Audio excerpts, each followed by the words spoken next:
A última sessão do dia e, com sorte, ela vai ser interessante, não tão longa, para prevenir, evitar que vocês demorem muito para começar o happy hour. Então, sabendo. Mas acho que vai ser uma sessão interessante, porque aqui vamos falar um pouco de inovações e como essas inovações podem ser postas em prática, especialmente pensando toda a pesquisa e a ciência que tem sido apresentada ao longo dos últimos dias cria para a gente oportunidades muito interessantes, mas como a gente prioriza essas inovações, as possibilidades de novas ferramentas, as possibilidades de novas estratégias para gerar impacto. Então vamos ter duas falas agora, para começar. A primeira é o Dr. Roberto Montoya, que vai falar um pouco do papel da inovação na eliminação da malária. Depois Nick Luther, da Fundação Gates, falando um pouco da estratégia da Fundação e algumas inovações no pipeline.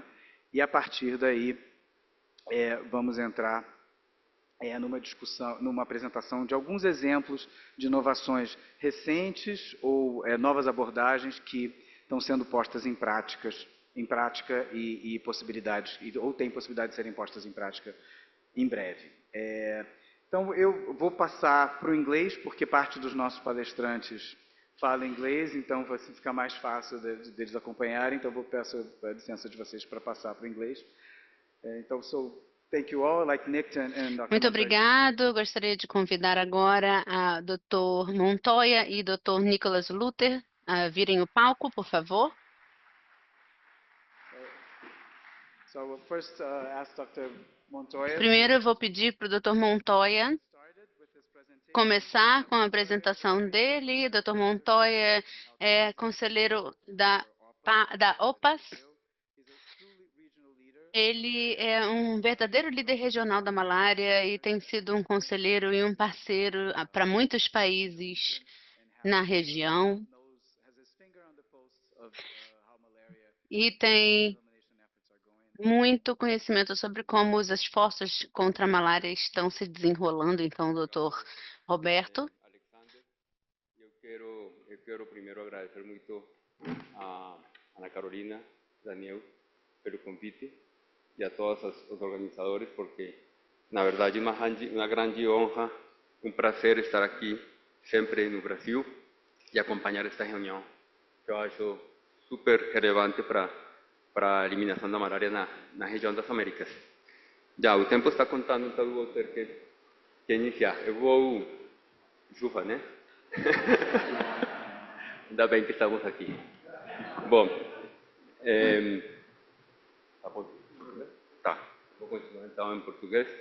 Um desafio, na verdade, não é um desafio porque nós vamos falar de inovação para uma plateia que eu acho que está pensando uma grande parte do tempo em inovação. A vantagem que eu tenho para essa fala é que eu vou falar de inovação do ponto de vista dos desafios que nós achamos na OPAS os países têm para eliminar malária. Então, eu vou orientar desse jeito. Só um slide de situação. Para mim é muito difícil falar de malária na região sem falar da situação. Estamos com 500 mil casos em torno dessa cifra de casos anuais. E a situação do ano 2025 ainda não foi fechado o ano oficialmente, vai ter uma redução, essas cifras 2025 não é oficial, mas ainda estamos numa cifra de situação de malária muito longe da meta do ano 2030. Estamos numa estagnação. Estamos estagnados, o Brasil e outros países chegaram a 2014 com o menor número de casos e depois aí não tem mais redução. E pergunta justamente o que temos que fazer para eliminar. E a resposta complicada, mas pelo menos há uma resposta clara. Não é a mesma coisa. Não pode ser a mesma coisa. Se continuamos fazendo a mesma coisa, vamos chegar em 2030 com 500 mil casos. Pronto, acabou, é muito simples. Nós estamos, todos os países da região, tem programas no título, são programas de eliminação, não são nada de controle. Mas a eliminação tem que estar nas intervenções, não pode estar... Melhor com esse aqui?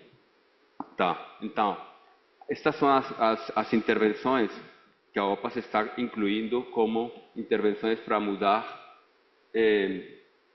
desse controle para a eliminação de malária.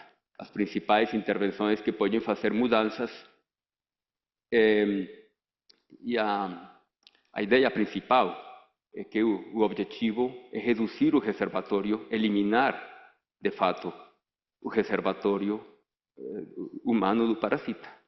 Não é controle, é eliminação.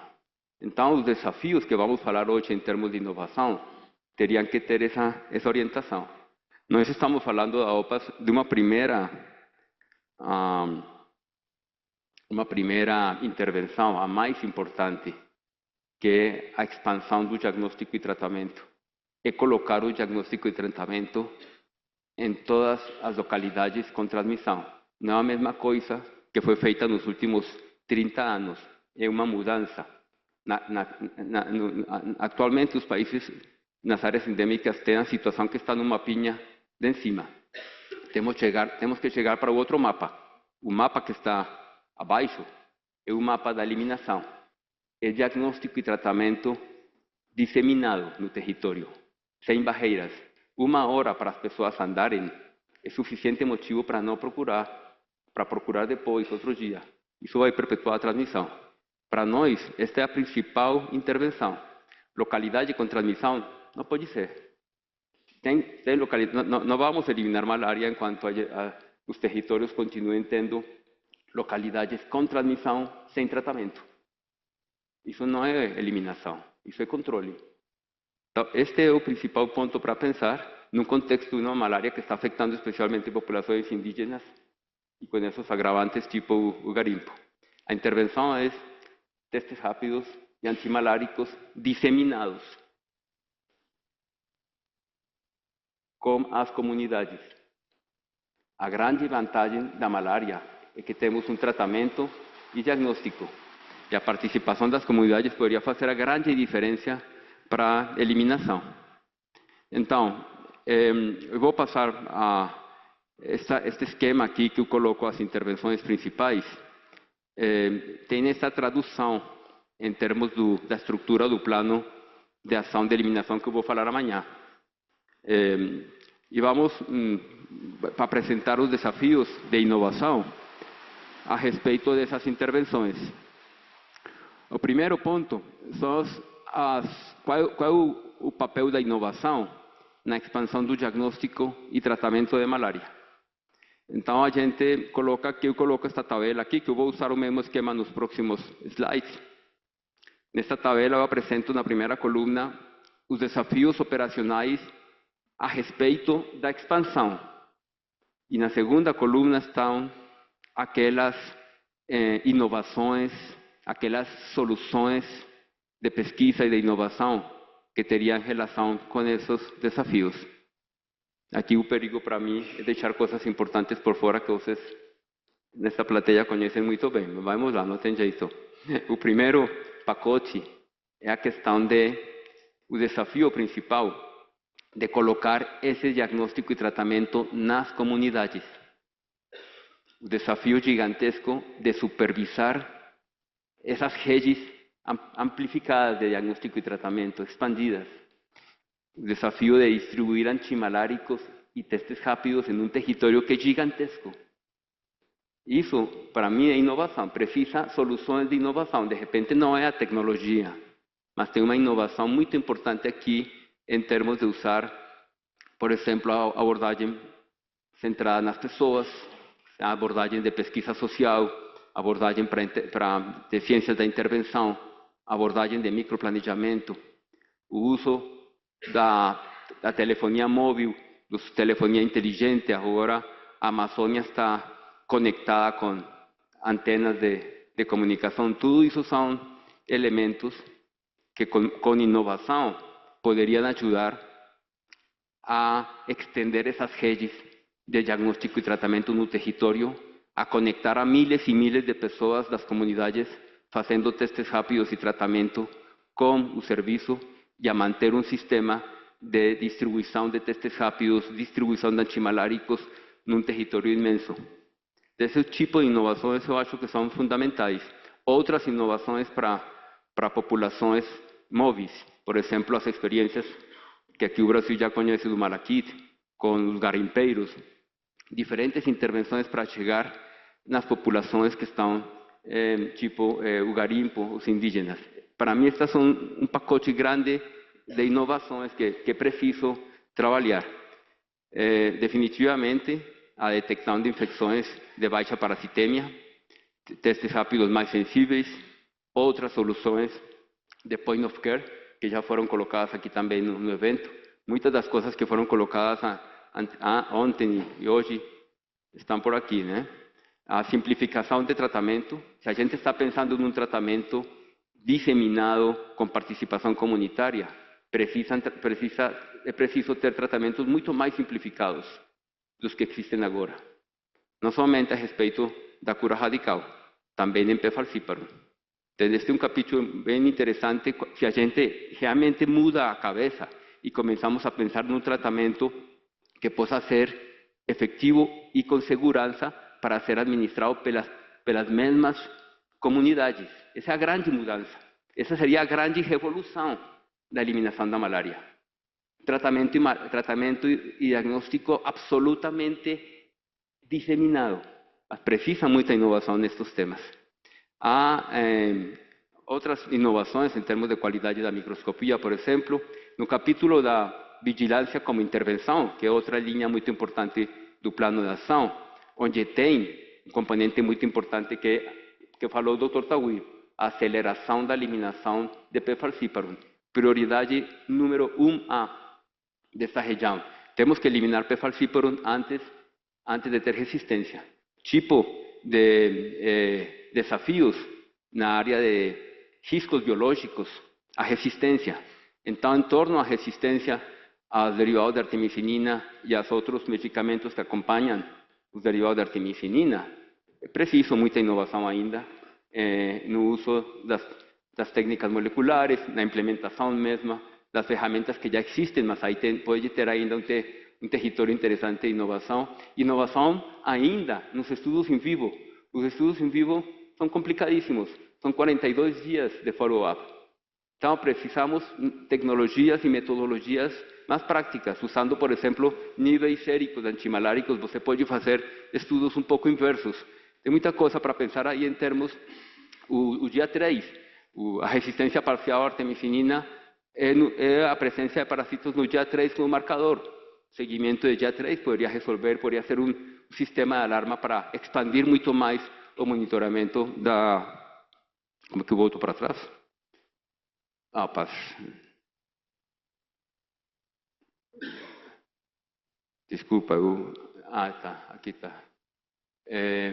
Então, em termos de as intervenções reativas, tem também o capítulo de testes rápidos mais sensíveis, outras soluções, point of care. Tem algumas inovações que estão repetidas nas distintas intervenções e que são comuns a várias delas.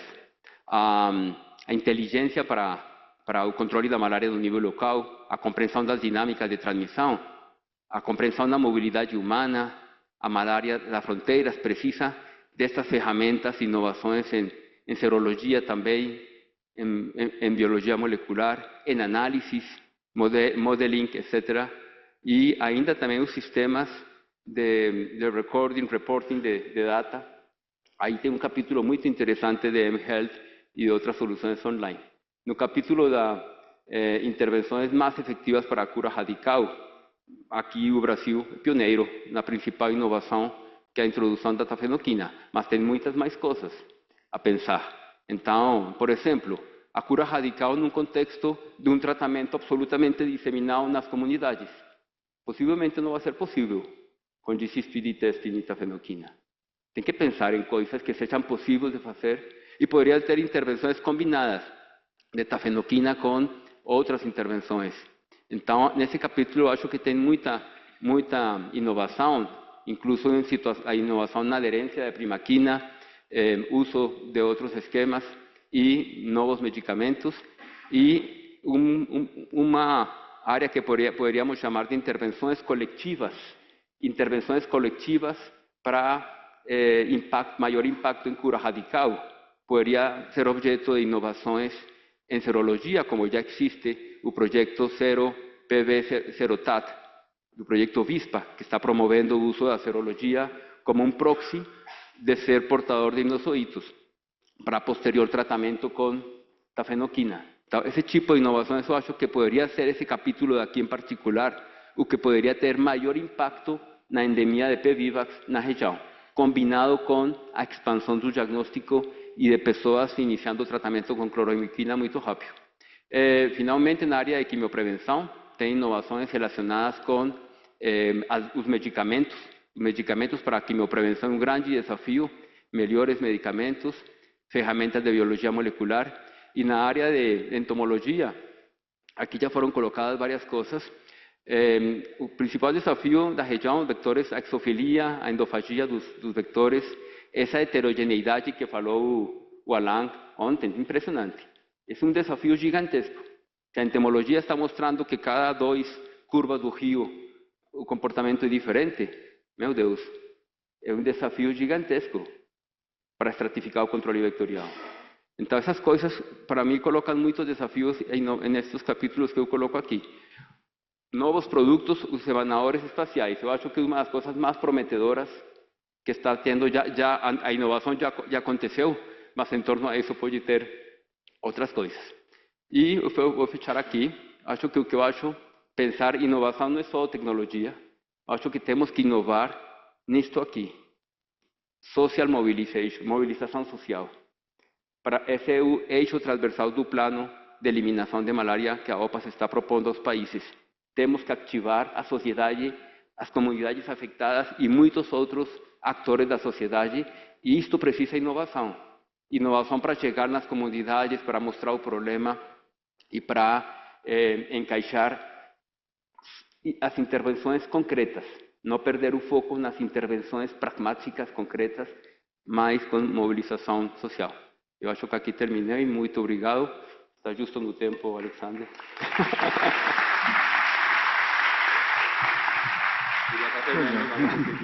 Timing perfeito, obrigado.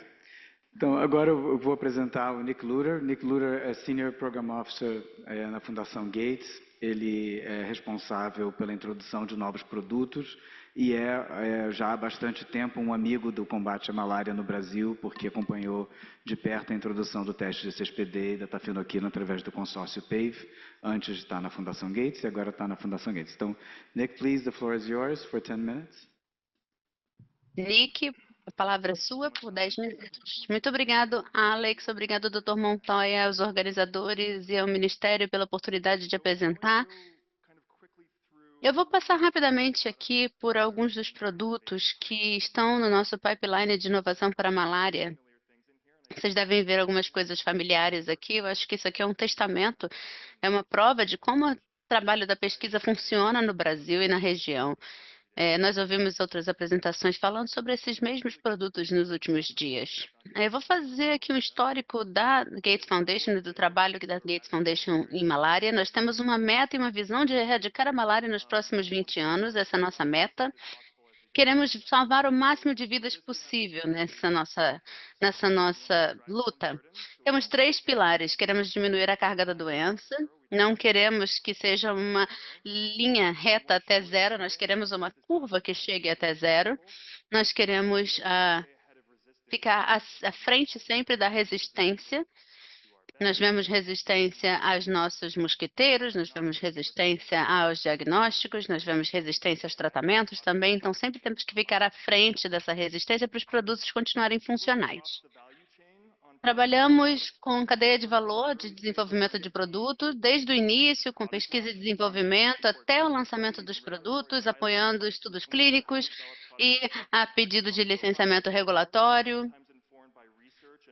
informado pela pesquisa, pelo trabalho de modelagem, e também não queremos que esses produtos, nós podemos desenvolver ótimos produtos, mas não queremos que eles fiquem nas prateleiras, nós queremos que eles se escalonem e que sejam amplamente difundidos, e fazemos muitas inovações e esforços para poder tornar os produtos mais acessíveis, para aumentar esse fornecimento de produtos no mercado, para apoiar o desenvolvimento de APIs e de outros produtores, e também queremos escalonar, entregar em escala esses produtos, trabalhando com os governos, traduzindo políticas globais para políticas locais e fazendo essa customização subnacional para a gente ter como alvo produtos específicos onde eles são mais necessários. Aqui vocês têm uma ideia rápida de algumas das áreas onde nós estamos trabalhando para apoiar a eliminação. Nós temos trabalho apoiando a vigilância e modelagem, prevenção, diagnóstico, tratamento. Eu vou passar cada uma dessas sessões nos próximos slides e os apresentadores que vão falar depois de mim também vão falar sobre esses produtos. Para a prevenção, nós sabemos que precisamos quebrar essa dinâmica de transmissão e tem dois processos onde podemos fazer isso, interrompendo o vetor e protegendo os pacientes. Na parte de interromper o vetor, nós apoiamos mosquiteiros com ingredientes de ativação dupla, com ingredientes ativos, 2 ingredientes ativos, onde os mosquiteiros podem proteger mais, especificamente durante certos períodos do dia. Trabalhamos também com mosquitos geneticamente modificados e tem 2 tipos desses mosquitos. Nós estamos tentando reduzir as populações de mosquitos e torná-los menos capazes de transmitir a malária e também limitando essa orientação do gene, que é um produto muito importante aqui no Brasil. E na parte de proteção de pacientes, nós estamos trabalhando com injetáveis de longa duração, que vão ser apresentados aqui também durante esse evento, para a gente poder fornecer uma grande proteção durante 3 a 6 meses. Isso também pode ajudar os pacientes que têm um risco mais alto, seja crianças ou pessoas que trabalham com garimpo e mineração ou povos indígenas. Nós estamos trabalhando também nas nossas vacinas de segunda geração, que é uma maneira de conseguir vacinas de maior duração e mais eficazes. Então, falamos bastante sobre diagnóstico e há um trabalho excelente ocorrendo nesse espaço. Regionalmente, temos 2 desafios principais. O primeiro é o HPR2 e o outro seria o acesso a ferramentas diagnósticas. As outras apresentações já entraram em bastante detalhe nessa área, mas queremos fazer testes de diagnóstico que abarcam todos esses desafios. Eu acho que haverá uma apresentação exatamente sobre isso daqui a pouco. E é uma ótima oportunidade, como outros palestrantes falaram, de levar esses produtos para áreas mais remotas. Também trabalhamos com a malária vivax, testagem, possibilitando tratamentos mais curtos. E também temos trabalho em ferramentas serológicas. Também teve uma apresentação sobre isso essa semana. Foi muito interessante ver os produtos sendo desenvolvidos nesse espaço. E há outros produtos para identificar pacientes com uma provável reincidência, uma provável recaída.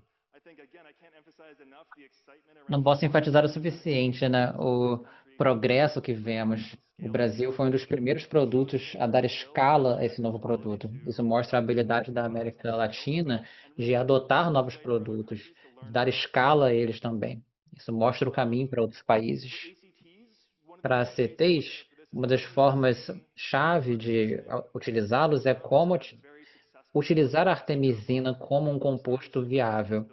Começamos a ver a resistência. Então, como ter novos tipos de produtos, novas combinações para sustentar a artemisina, norepinefrina e manter esses produtos no ciclo. Temos um novo produto que está no mercado há 4 ou 5 anos, mas ele é muito caro para ser adotado. Então, a Fundação Gates, junto com outros parceiros, está apoiando a acessibilidade a esse produto. Temos o AAACT, que achei interessante mencionar também, que mostra a inovação ocorrendo em outros lugares do mundo. para sustentar a artemisina como um composto viável. E como mencionei anteriormente, temos trabalho também para compostos não artemisina. Temos que pensar no futuro também, para não ficarmos presos a um composto se a resistência aumentar. Temos a lumefantrina, que esperamos que seja um tratamento único para o falciparum. Então, vemos o futuro realmente indo para dosagens mais simples, medicamentos mais simples, para que possamos tratar desse problema da resistência. A vigilância também será chave em termos da nossa estratégia. Temos esforços de vigilância molecular. Precisamos identificar casos assintomáticos e submicroscópicos. Temos que identificar como que a migração impacta a malária também. Falamos muito sobre o mosquito como vetor, mas as pessoas também têm o seu papel. Temos que monitorar essa mobilidade. Temos também que rastrear a resistência, que é crítico para manter os nossos produtos e talvez trocar produtos antes que não se tornem funcionais. E como utilizar essa informação para ter uma abordagem mais focada nas intervenções. Aqui na direita, fala sobre como ir de uma capacidade fragmentada para um esforço regional mais coordenado para os objetivos da vigilância molecular. Então, só para concluir, 3 pontos que eu queria trazer aqui. Já houve grande progresso na América Latina e vemos um crescimento bastante regular, bastante estável em direção à eliminação. No Paraguai também e outros países. Queremos ver essa situação se mantendo. Já há sistemas implementados, existe um compromisso político, ótima coordenação por parte da OPAS também. Há uma disponibilidade de adotar novas ferramentas, novas abordagens e uma alta capacidade de vigilância. Então, como último ponto, eu queria falar como que podemos potencializar essas novas ferramentas. É meu desafio aqui para todo mundo. Como que podemos aplicar essas novas ferramentas no contexto da América Latina, como viabilizar isso e como que podemos ajudar nesse processo. Muito obrigado. Thank you, Nick. Thank you, Dr. Montoya. Muito obrigado, Nick. Dr. Montoya, por favor, retornem ao público. Muito obrigado por se manterem no tempo.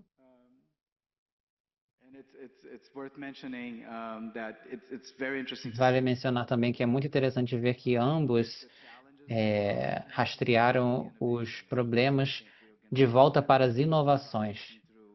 Acho que vamos ter que começar realmente a pensar que problemas queremos resolver, e é sobre exatamente isso que será a próxima apresentação. Délio, por favor. Dr. Dionísio Gamboa e também Felipe Murta, por favor, podem vir para o palco. Se acomodem aqui no palco, por favor. Vamos ouvir um pouquinho sobre alguns detalhes dessas questões mencionadas pelos apresentadores anteriores, especialmente sobre diagnóstico, inovação e tratamento e vigilância molecular. Vou pedir que o Délio comece. Como sabem, né, todo mundo aqui conhece muito bem o Délio. É o nosso parceiro, nosso amigo. Ele diz que ele é o homem no lugar certo, mas ele é o homem certo para o trabalho. Muito bom. Obrigado, Alex. Obrigado pelo convite, pela organização e a equipe toda da GHS que tem colocado esse trabalho junto aqui. O desafio para mim vai ser falar isso tudo na velocidade correta, né?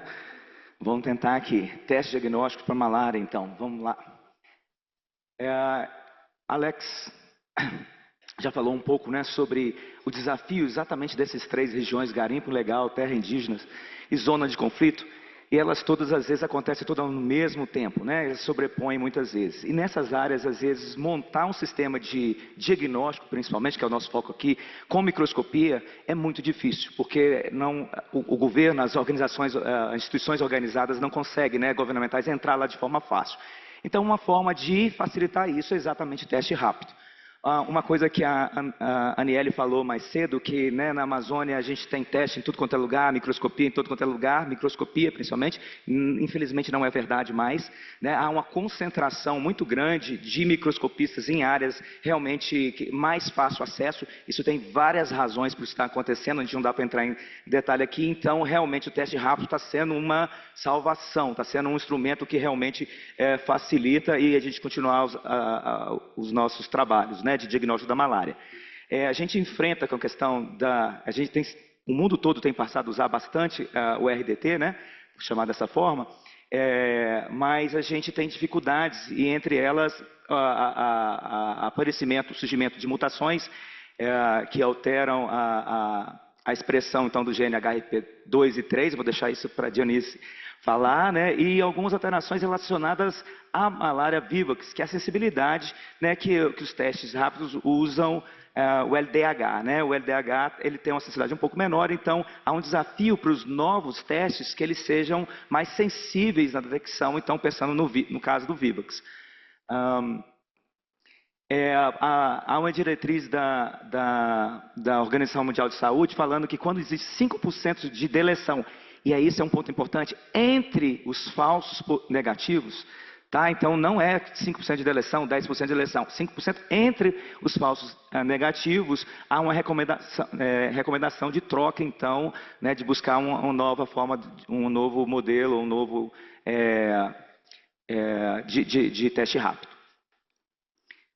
Então vamos falar propriamente dito aqui os testes rápidos. Eu vou falar muito, eu não vou poder entrar em detalhe demais, nenhum desses resultados foram publicados, então não postem isso na internet, né, não usem ainda, é brincadeira, eu sei que isso aqui está sendo transmitido, né, mas realmente ainda não foi publicado. Então, mas é importante a gente passar alguma informação. Para quem não conhece, às vezes o pessoal que trabalha no laboratório em outras áreas, né, teste rápido é esse modelo, não vou falar sobre eles, mas chamar a atenção que a gente tem aqui o controle, o plasmódio vivax aqui que define é uma proteína de LDH, e o plasmódio falciparum às vezes pode ser o HRP2 ou 3. Alguns novos, preocupados com a deleção do HRP2, colocaram também mais uma linha de HRP3. Sabe o que é? Ou um LDH do plasmódio falciparum. Principalmente, normalmente isso. É um plasmódio falciparum, LDH, o HRP2 do plasmódio falciparum, e aí um LDH do plasmódio vivax e o controle. 4 linhas. O que aconteceu nisso? Um colega que tem tanta experiência quanto eu em malária mandou uma foto disso perguntando como é que eu interpreto isso. Já não sei mais olhar um resultado. Então, às vezes, a inovação, a gente tem que tomar cuidado como é que ela está indo. Então, a inovação, às vezes, vem nisso. A gente encontrar antígenos mais sensíveis, tem gente falando agora em anticorpos monoclonais, né, para poder melhorar a detecção, então, do antígeno do LDH, né, para Vivax e para Falciparum, e às vezes algumas mudanças na tecnologia, na membrana aqui, da onde corre a reação.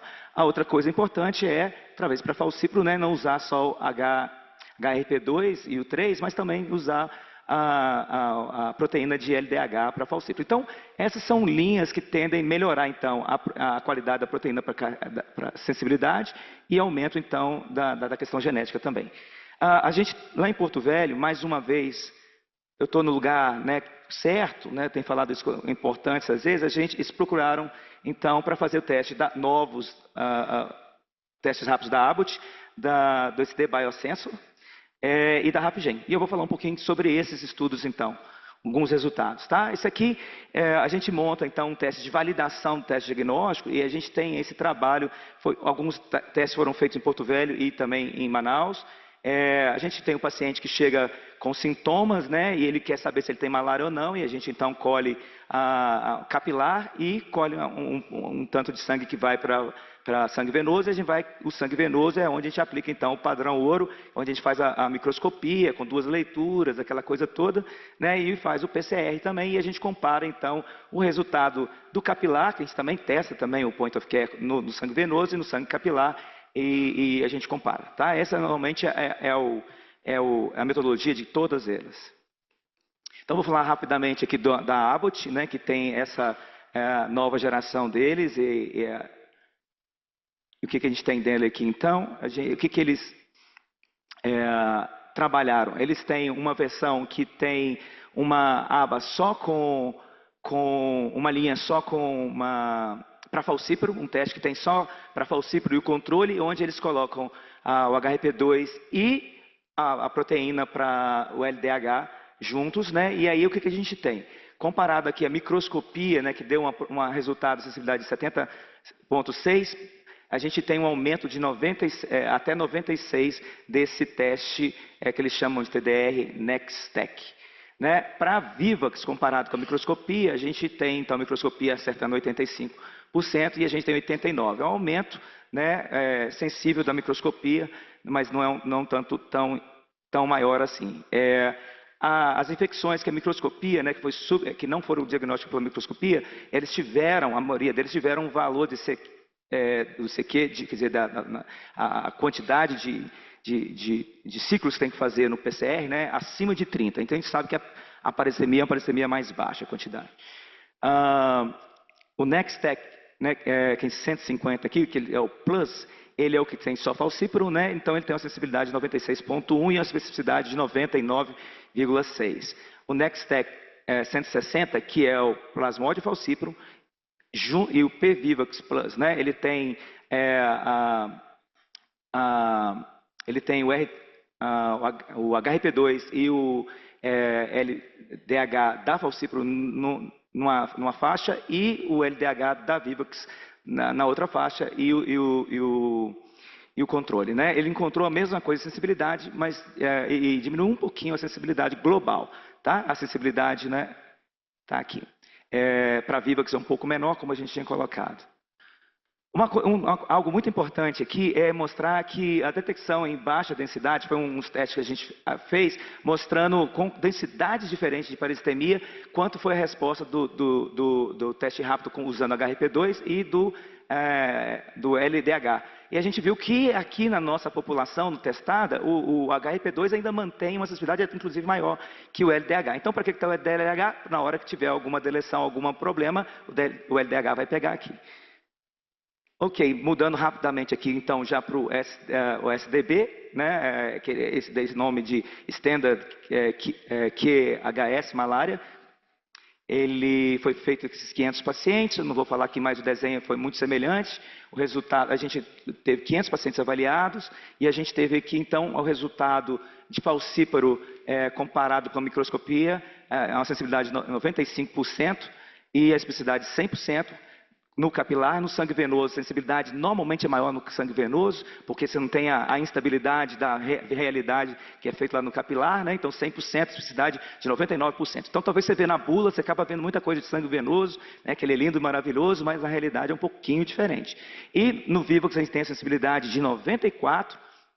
Eles mexeram, eles têm na qualidade do LDH, então melhorou bem para a Vivax, né, a detecção, sensibilidade de capilar de 94, especificidade de 100 e no sangue venoso 97 e 99. Então, estamos muito bem. Aqui, fazendo a avaliação para falcíparo, né, mantendo aqui então no capilar 92 e 100, no sangue venoso 100 e 100, no Vivax 88 e 99 e o outro 94 e 100.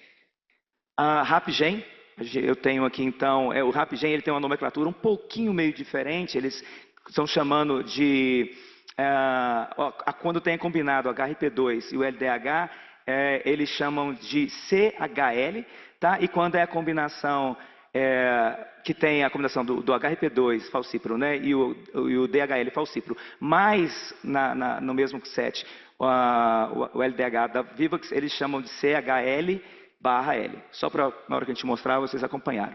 Eles aumentaram muito a qualidade, né, de detecção para a Vivax, né, do LDH, dando mais de 8 vezes na detecção do LDH, e os resultados são exatamente esse aqui. Então, com o teste, né, ouro, pensando aqui para a microscopia versus o PCR para falcíparo, eles têm uma sensibilidade de, o teste dele que chama BioCredit, o de falcíparo especificamente contra a microscopia deu 100% de sensibilidade e especificidade de 99,37, né?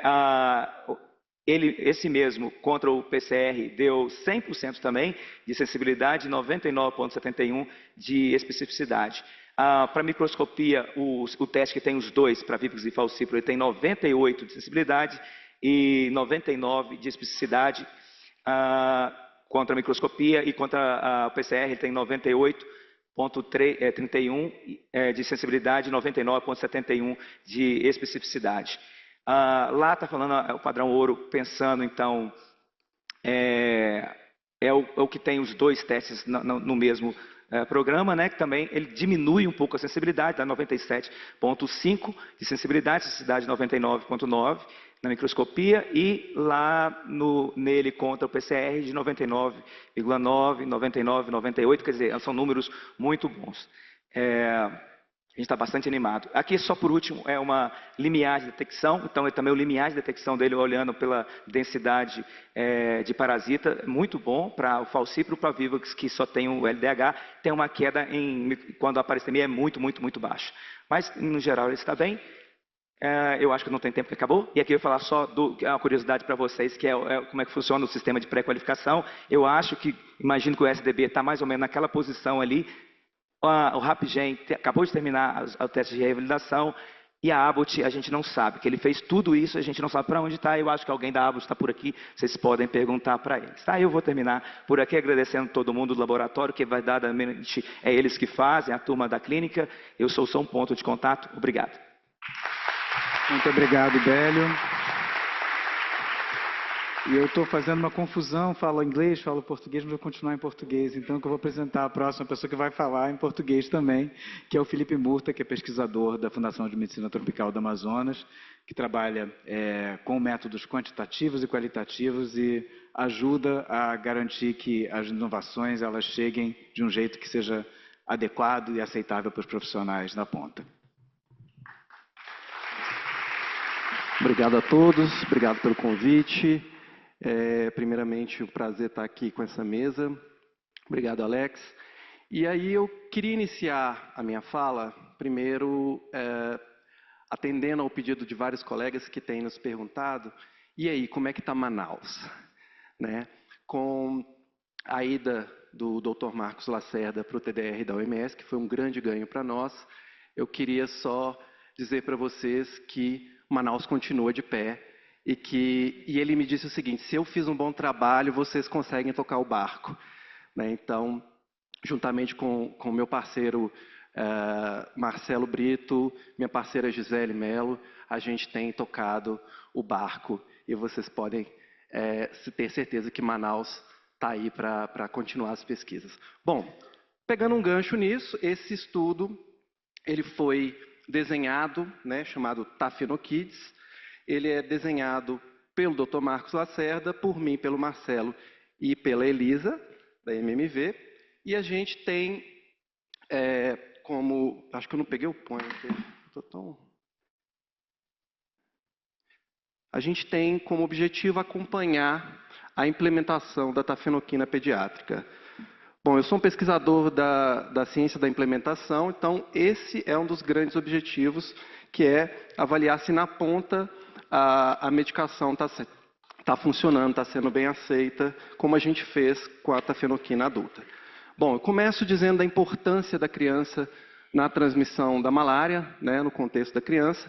Esse trabalho do meu amigo Antônio Alcirley Balieiro, o doutorado dele, que mostrou que as crianças recorriam bem cedo, né, a maior parte recorria em 28 dias, mostrando quão era importante na dinâmica da transmissão e quão vulnerável eram. E aí, como um bom pesquisador qualitativo e um bom mineiro, eu preciso contar um caso, pegar uma liberdade da minha amiga Mirna, da FVS. Cadê a Mirna? E a Mirna, a gente estava conversando exatamente sobre a importância da criança há um tempo atrás, e ela me contou o caso de uma etnia, de um povo indígena de recente contato, e que ela observou, depois da implementação da tafenoquina adulta, que na última vez que ela foi lá, 100% dos casos da busca ativa eram de crianças. E que mesmo fazendo o tratamento, tinha um grande problema de recaída por malária. Então a gente acha que a tafenoquina pediátrica ela vem para ajudar, né, nesse sentido, sobretudo em populações em que você tem uma dificuldade, como os povos de recente contato, a dificuldade de seguir 7 dias de tratamento ou de monitorar esses 7 dias de tratamento. Bom, então o Brasil é pioneiro, né, para quem ainda não sabe, o Brasil é o primeiro país que está implementando a tafenoquina pediátrica e é nossa missão, nosso dever, monitorar isso, acompanhar, gerar evidência em tempo real de como está sendo esse processo. E aí a gente iniciou, né, o Ministério da Saúde, toma liberdade de falar a gente, tá, Alex? Mas iniciou com os povos Yanomamis e estão expandindo para outros povos no projeto de 3 fases. Bom, nesse estudo Tafenokids, nós vamos focar na fase 1, que vai ser no Dissei Yanomami, Dissei Alto Rio Negro, Vale do Javari e Médio Solimões e Afluentes. E o objetivo é gerar, então, evidências qualitativas e quantitativas para dar suporte ao Ministério da Saúde em tempo real, tendo a vocês uma pesquisa rápida, né? Então a gente precisa estar fazendo esses reportes para a gente poder ajustar e entender o que está funcionando e o que não está funcionando. Bom, critério para uso de tafenoquina pediátrica já foi falado, acima de 2 anos, tem que ter mais de 10 quilos e o teste G6PD tem que ser realizado, né, e tem que estar apto. Na parte quantitativa, eu só vou mostrar o desenho do estudo, porque é um estudo que ainda vai estar começando. Na parte quantitativa, liderado pelo meu parceiro Marcelo, a gente vai estar avaliando o uso, a proporção de uso correto, a efetividade, e esses são os desfechos que a gente vai estar buscando. Se a proporção de tratamento com tafenoquina pediátrica está de acordo com as normativas, né? Na efetividade, se a gente está tendo muita recorrência, qual é o tempo da primeira recorrência, se a cura radical está sendo atingida, e aí sempre comparando com 12 meses anteriores, quando a gente não tinha a tafenoquina pediátrica. E na parte qualitativa, eu vou avaliar, com o meu grupo lá de Manaus, a aceitabilidade e a usabilidade, que são 2 pontos importantes, né? Como que principalmente os trabalhadores de saúde com uma dose supervisionada, eles percebem a formulação, palatabilidade, a gente já tem alguns primeiros relatos, né? Sobre cheiro, odor, náusea, indução de vômito, e para a gente poder entender como é que está funcionando isso, se é fácil, se é difícil, se precisa de insumo, se está sendo uma carga maior de trabalho e os desafios de cada localidade. Também vamos avaliar a viabilidade operacional, como é na rotina, conforme eu disse, e uma coisa muito importante, né? A gente fala em malária em território indígena, mas são malárias em territórios indígenas. Cada território tem uma especificidade, né? O que funciona no Yanomami é diferente para o Alto Solimões, diferente para o Vale do Javari, e isso aqui que a gente vai ver o que o profissional da saúde na ponta, porque uma coisa é ele ter o guia do Ministério, outra coisa é o que ele faz na ponta no mundo real. E no mundo real a gente sabe das adaptações que ocorrem e a gente vai estar acompanhando e relatando. Bom, essa é uma parte da metodologia qualitativa, né, que a gente já usa. E aí eu quero finalizar essa fala mostrando que é um estudo de vida real, em tempo real, que é muito difícil, porque a gente tem que trabalhar com dado em tempo real, pesquisa qualitativa rápida, dados de CIVEP, com foco em população indígena, que já tem também um diferencial, esse estudo é único, é um estudo de métodos mistos, tão importante na ciência da implementação, e está acompanhando o primeiro uso em larga escala dessa medicação. Bom, o Tafenoquides pode fornecer uma oportunidade única de gerar uma evidência e fortalecer as ações do Ministério da Saúde em tempo real, e tem o patrocínio da MMV, é realizado na Fundação de Medicina Tropical, e eu queria agradecer o tempo e depois estou aberto para perguntas. Muito obrigado, Felipe. Obrigado. I'd like to call now Dr. Dionísia Gamboa. Agora eu convido a doutora Dionísia Gamboa, que é professora da Universidade Peruana, e ela vai falar um pouco sobre um novo projeto muito empolgante que ela está liderando para construir pontes nas nossas regiões. Ela vem da Universidade Peruana Cayetano Heredia. Primero quiero agradecer a los organizadores por la invitación y a la Fundación Gates por la invitación. Lo siento, no hablo portugués y mi español es muy rápido, así que voy a hablar en inglés. Espero que la próxima vez pueda hablar en portugués. Gracias. Well, I'm going to talk about the strengthening Bom, eu vou molecular falar surveillance. sobre fortalecimento da vigilância molecular nas Américas. Isso é muito importante porque nessa reunião a gente ouviu muito falar sobre vigilância molecular em diferentes comunidades, áreas, contextos e com diferentes ferramentas. E por que a gente precisa de uma vigilância molecular de malária nas Américas? Como nós ouvimos, nós estamos em um bom momento para as Américas, porque a Gates Foundation falou que é uma prioridade a nossa área agora, então precisamos aproveitar isso. E quais são os motivos? Nós, claro, precisamos buscar novos marcadores de resistência, precisamos da vigilância do FHRP2 e 3, nós precisamos identificar parasitas com parasitemia muito baixa, principalmente relacionada a infecções de Vivax, comparar diferentes abordagens, porque a vigilância molecular de malária pode ser usada, mas a depender do objetivo. E para isso precisamos de diferentes abordagens de acordo com o contexto. Os recursos, bom, nós precisamos chegar até essas áreas de difícil acesso. No Peru, nós também temos comunidades muito remotas que são populadas por povos indígenas. Precisamos implementar a vigilância rotineira com essas novas ferramentas a níveis geográficos diferentes e precisamos treinar o nosso pessoal do Ministério da Saúde, porque eles são quem tem que usar esses dados e essas informações. E, claro, precisamos de financiamento. Também precisamos endereçar os subusos ou casos muito difíceis de serem tratados, com estudos de eficácia de tratamento. Precisamos também prestar atenção à resistência aos inseticidas, à sorovigilância, precisamos implementar isso em alguns contextos específicos. E outra questão importante também são os casos importados. E por que nós precisamos passar de estudos de pesquisa piloto para implementação rotineira?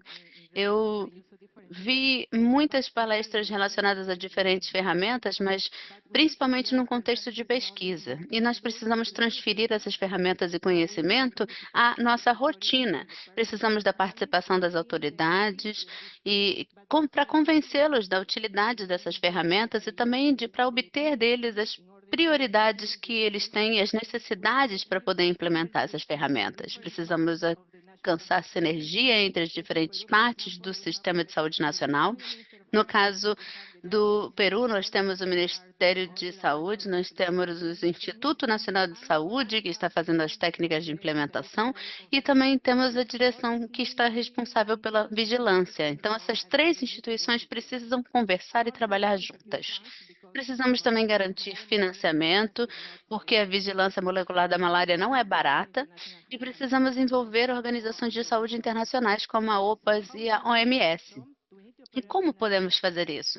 Precisamos operacionalizar essa rede das Américas, que é muito importante hoje em dia no contexto internacional, tentar trabalhar juntos para otimizar tempo e recursos, para sustentar essa plataforma e fortalecer e harmonizar essa capacidade de vigilância molecular de malária na região.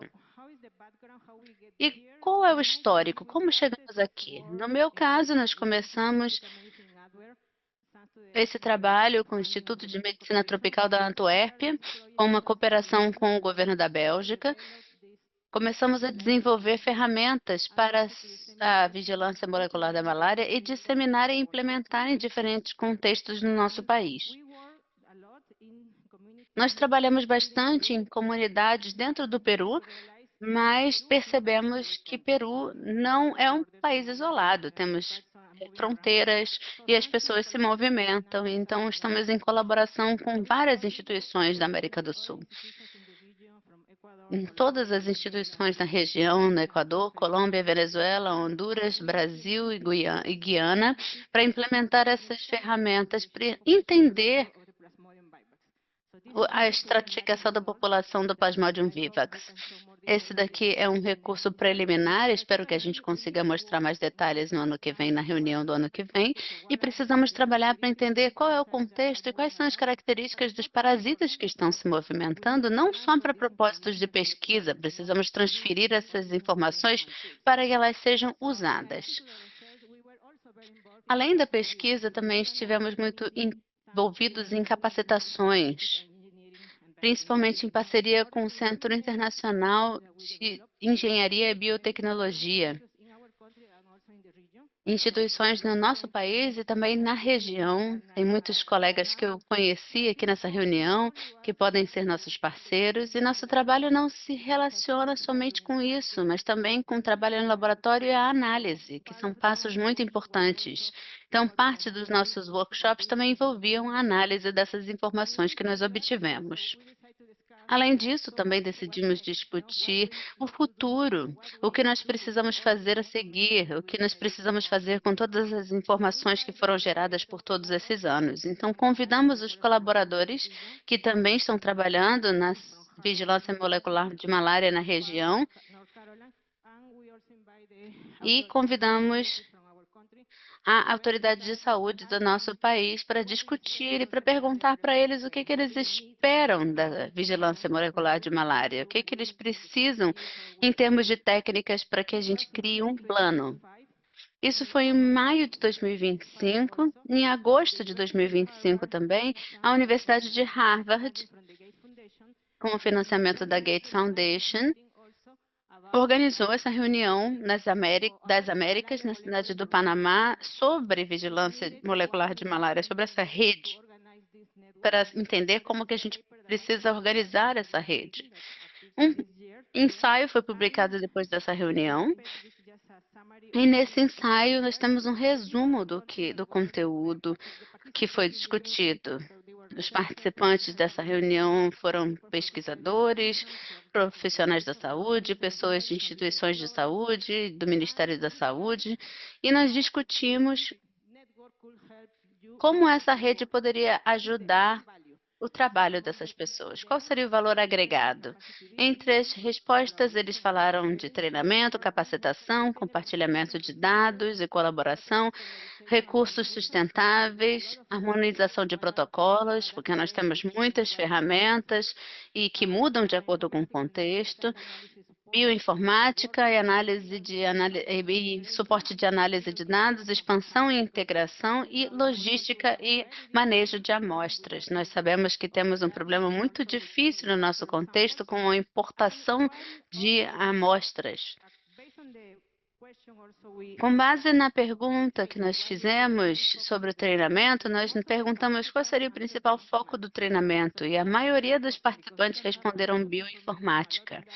Isso é muito importante, porque podemos ter muitos dados gerados em diferentes projetos, mas o que fazemos com eles? Não só os dados da pesquisa, mas os dados das pessoas do programa que vão usar essas informações. Por isso que nós abordamos a Gates Foundation e também a PARO, a OPAS, e começamos a obter esse financiamento da Gates Foundation para operacionalizar essa rede. É um trabalho feito por mim e também pelo Gustavo Fontecha, da Universidade Autônoma de Honduras. Esse é o trabalho que já está implementado, está sob construção, mas já temos uma abordagem proposta e as principais atividades, a principal sendo a avaliação. Nós temos que fazer uma avaliação das diferentes capacidades e das diferentes técnicas, e também capacitação, porque com base nessa avaliação nós vamos organizar os objetivos e os assuntos que foram ser incluídos nos treinamentos, troca entre pesquisadores, intercâmbio de pesquisadores e uma plataforma digital para compartilhar essas informações e os dados. E também governança e comunicação, que vão ser muito importantes para o sucesso da rede, ter uma boa comunicação entre todos nós. Nós temos um comitê orientador que já está implementado, também temos um grupo de aconselhamento técnico com José Calçada do Panamá, Marcelo Ferreira do Brasil, Angela Guerra da Colômbia e Lise Musset da França. Nós estamos passando por esse momento agora. Muito obrigada. Muito obrigado, doutora Dionísia. Então, ouvimos 3 falas. Todo mundo tem clareza de que a gente está lidando com um tema urgente, que é a eliminação da malária, porque todos se ativeram ao tempo, que é muito importante. São 3 inovações ou 3 estratégias para inovar no combate à malária, no controle da malária, e também 3 oportunidades importantes para acelerar a eliminação. Nós vamos abrir, então, também para 3 perguntas da plateia. A gente não quer estender muito tempo, mas se alguém da plateia tiver perguntas e quiser vir até aqui à frente, fazer alguma pergunta para qualquer um dos palestrantes, por favor, fiquem à vontade.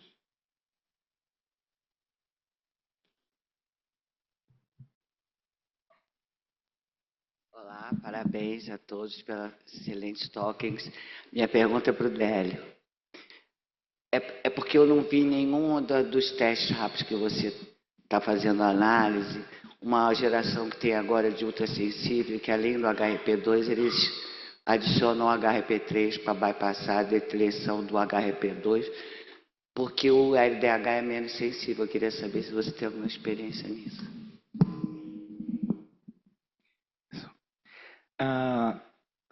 No teste nosso, desses exames, não, a gente não tem, eles não têm agregado o HRP3 nele. Mas a gente avaliou a presença de deleções, aproveitando um monte de amostra que a gente teve. Né? A Michelle está aqui, o Alexandre também, a aluna deles, avaliaram isso. A gente enfrentou, estava num dos meus milhares de slides que eu cortei, né, para mostrar um pouco disso, mas dependendo da técnica que você usa, é o que a gente tem visto, tem encontrado coisas muito diferentes. Então, lá para Porto Velho, a gente encontrou um número de HRP3 deleções enorme, né? Mas o de HRP2 ao redor de 6 para baixo. Então, talvez as escolhas deles de não incluir HRP3 e manter o LDH, o HDL, com melhor qualidade na escolha da proteína, especificamente melhorar a acessibilidade, tem a ver um pouco por isso. Talvez tenha encontrado alguma coisa a mais. Mas eu concordo que tem que achar melhor um método, né, de unificar e a gente entender melhor a real prevalência de deleção. Obrigada. Então, Montoya. Obrigado, parabéns para os 3 palestrantes, excelente essas apresentações. A pergunta para o Délio também. Délio, eu percebi num slide que a amostra incluyó un número pequeño de amostras por debaixo de 200 parasitas. ¿Usted puede esclarecer, o sea, a amostra foi pequena en cuanto a, concretamente, as amostras de baixa parasitemia e se foi assim, se tem algum planejamento andando para fazer uma avaliação mais concentrada naquela amostra de baixa parasitemia? Não, é verdade. Obrigado, Montoya, sobre isso, né? A gente tem, acho que no RapGen ele faz essa. E aí vem talvez uma crítica cada uma deles tiveram uma forma diferente de avaliar o resultado em parasitemias diferentes. Tá? Então, a RapGen foi o último que fez isso e tem aquela curva olhando por parasita ali. E realmente tem pouca amostra com parasitemia muito baixa. E talvez valha a pena, é uma sugestão, levar para eles, né? A gente no método que a gente foi planejado em conjunto, não, a gente não tem Nem esse tipo de avaliação, isso veio depois, inclusive. Então, foi um achado secundário. Acho que vai causar algumas perguntas, talvez, na hora que levarem para a pré-qualificação da Organização Mundial de Saúde. Mas foi bastante interessante. Tá, obrigado. Alguma outra pergunta da plateia? Não? Mais uma.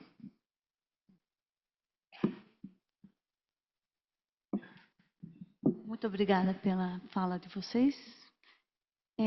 Eu tenho uma pergunta relacionada aos vetores, né? E, por exemplo, os países do Hemisfério Norte que conseguiram eliminar a malária, erradicar a malária da região, não do mundo, né? Vamos falar eliminação melhor. Eles não trabalharam só com um pilar, que é o vetor, o parasita, o segundo pilar, o homem. Eles trabalharam com um terceiro pilar, que é o ambiente. E como é que vocês acham que se é possível manter, por exemplo, conseguir a eliminação da malária e manter o sucesso da eliminação da malária de uma maneira sustentável, né? Autossustentável, sustentável, sem pensar no vetor e sem pensar no meio ambiente?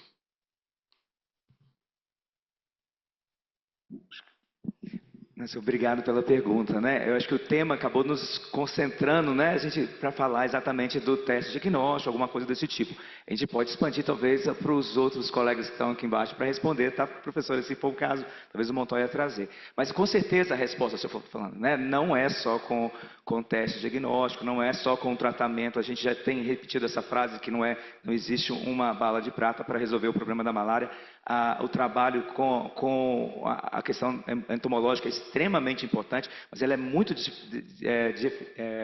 traz um desafio muito grande.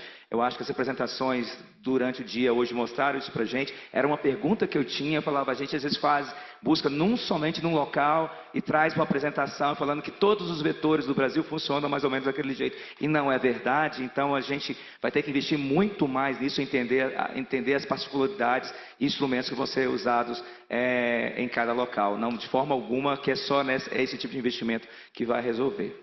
Deixa eu fazer um último comentário, que talvez não deu tempo ali na apresentação, que às vezes a gente busca muito a tecnologia nova, qual que é a inovação, o que a gente vai colocar no novo cassete.